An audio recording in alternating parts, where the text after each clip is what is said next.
Right now, as you're watching this, seismologists across the Pacific are reviewing the data from an earthquake that broke almost every rule of how a major event is supposed to announce itself.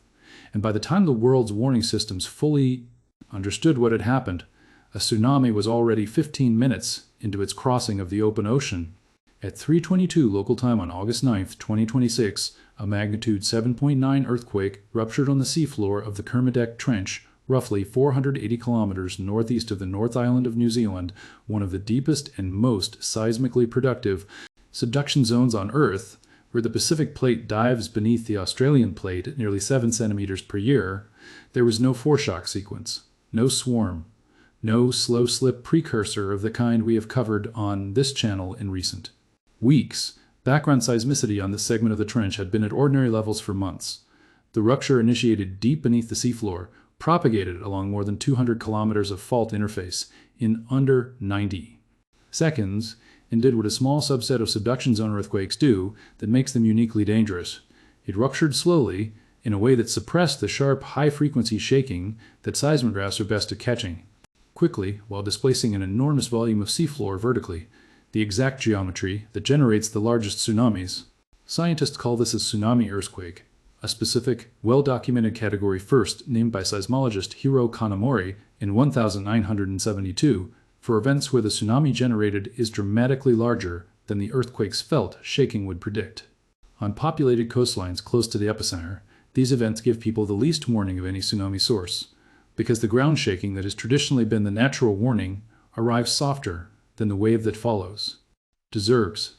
The August 9th Kermadec rupture is one of the cleanest examples of this phenomenon in the modern instrumental record, and today we break down exactly what it did, why the world's warning systems performed the way they did, what the two most infamous tsunami earthquakes in modern history teach us about survival at the coast when the ground barely shakes, and what the response from New Zealand and the Pacific Islands tells us about what a monitored, warned Pacific looks like compared to the alternative.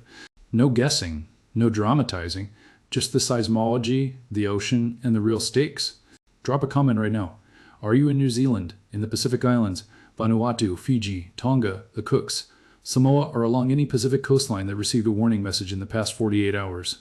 Tell me your country and what your alert experience looked like, how quickly the notification reached you, whether the shaking woke you at all, whether you moved to high ground, and for everyone else, had you ever heard the phrase tsunami earthquake before? And understood that a mild-feeling quake can produce a maximum-scale wave? Because if there's one concept this video is meant to leave in your head, it is that one.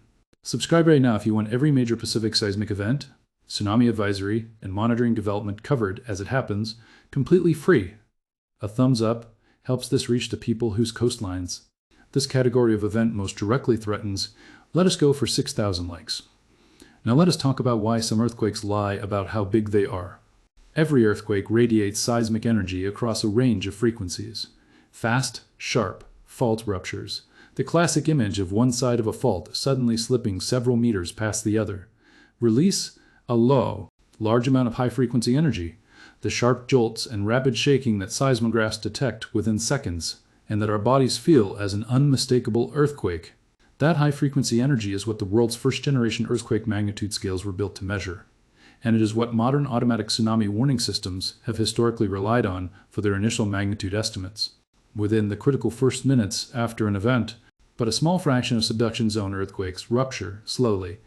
Instead of a fast, sharp slip along the fault surface, the rock moves gradually. The rupture takes twice or 3 times as long as a similar magnitude, fast event, and the resulting seismic waves are shifted toward much lower frequencies to a seismograph looking only at the first few seconds of arriving high-frequency energy. The event looks smaller than it truly is. To a coastline receiving the shaking, the ground movement feels softer, longer, more rolling, the kind of motion that people describe afterward as, "I felt something, but I didn't think it was a real earthquake." And to the ocean, the story is completely different, because tsunami generation depends not on how fast the fault moved, but on how much seafloor it displaced vertically. A slow, quiet, extended rupture on a shallow dipping subduction zone can lift a vast area of ocean floor by meters, and every one of those meters of seafloor uplift becomes wave energy launched across the Pacific. Modern warning systems have adapted.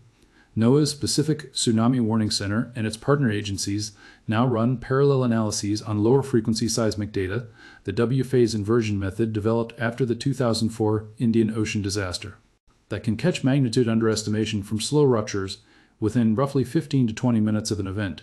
For distant coastlines, with hours of wave transit time, that is comfortably fast.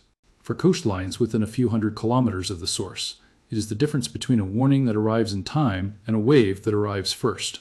The August 9th Kermadec event ruptured close enough to the Pacific Islands that the physics of the ocean set the timeline and the warning systems ran a race against the wave itself.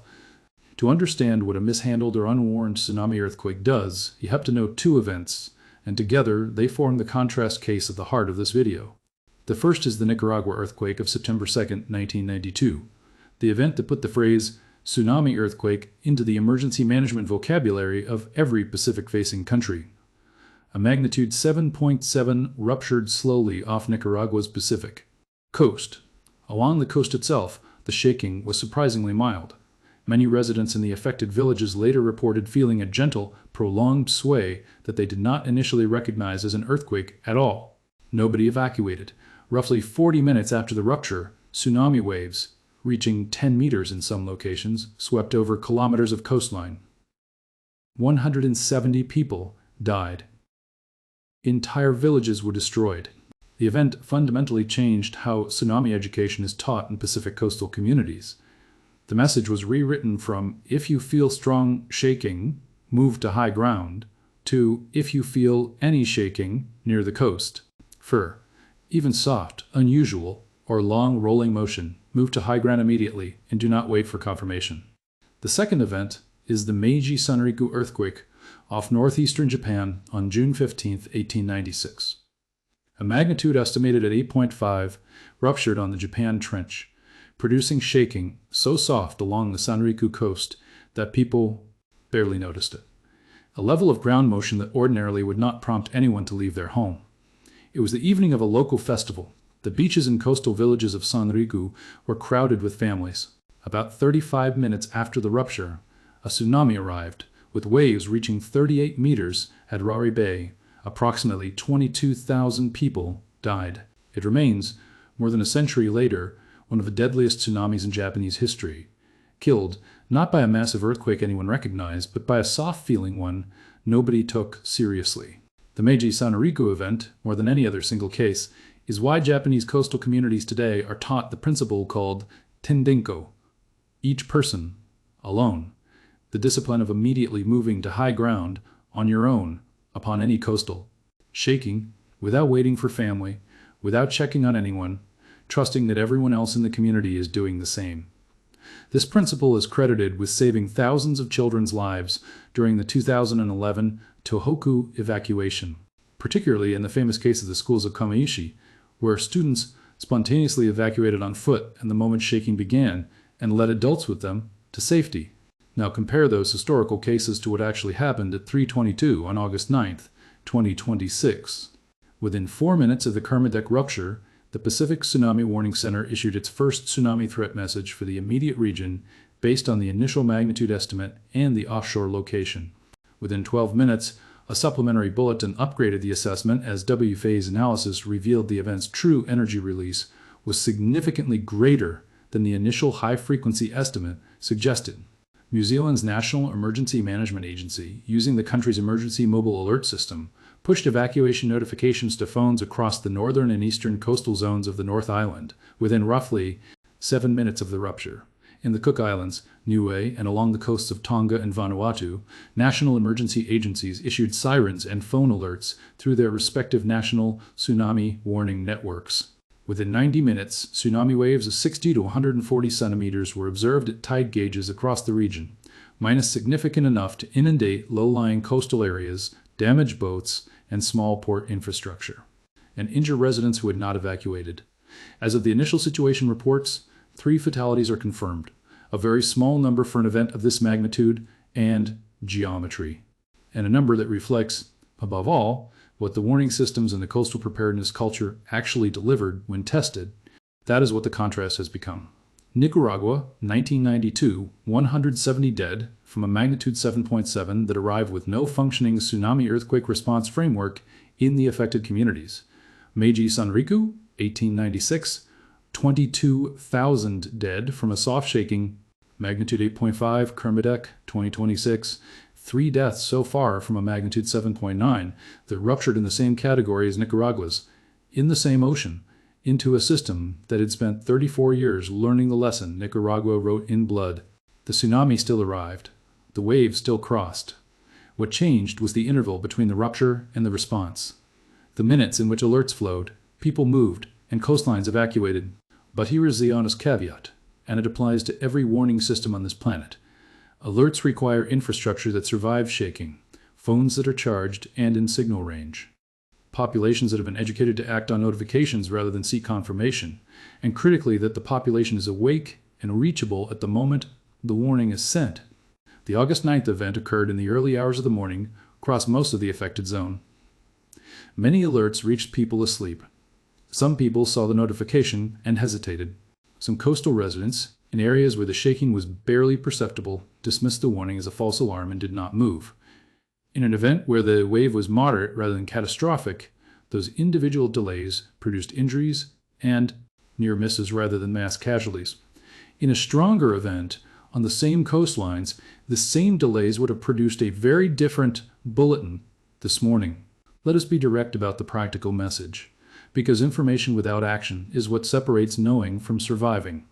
If you live on any Pacific coastline, the Tendenko principle from Japan's coastal tradition is the single most important piece of tsunami education ever formulated, and it applies to you regardless of which coast you are on. If you feel any shaking near the coast, strong, weak, brief, long, rolling, soft, unusual, move to high ground on foot immediately, without waiting for a siren, without waiting for a text alert, without checking whether anyone else is going. The wave, if there is one, is on its own clock. Yours starts the moment your body recognizes ground motion. This is especially true for tsunami earthquakes, where the shaking may feel too mild to justify the response.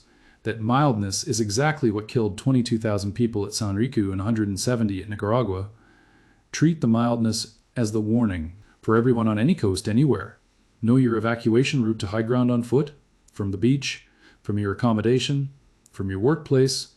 If you are traveling to a coastal destination, look up the local tsunami evacuation map before you go. Most nations publish them for their coasts, and many hotels and resorts in tsunami-exposed areas post them in every room. Have your phone's wireless emergency alerts enabled.